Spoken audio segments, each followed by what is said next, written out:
pelėdos. Algimantui Mikutai. Pelėdos yra tokie paukščiai, paplitę beveik visame pasaulyje. 144 rūšis. Lietuvoje 12.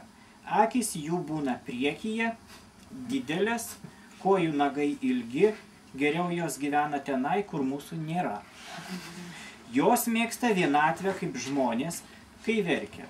Pelėdos neverkia, tik ūbauja naktį eglynuose. Žmonės jų nesupranta ir jos, bet neverta dėl to žudytis ar gerti degtinę. Nutvėrusi žiurkę pelėdą lesa minkštasias vietas, o kas liko vynioja į odą ir paslepia juodai dienai. Žmogus taip nedaro, nors gaudo pelės ir tenai, kur mūsų nėra, pasitaiko juodų dienų.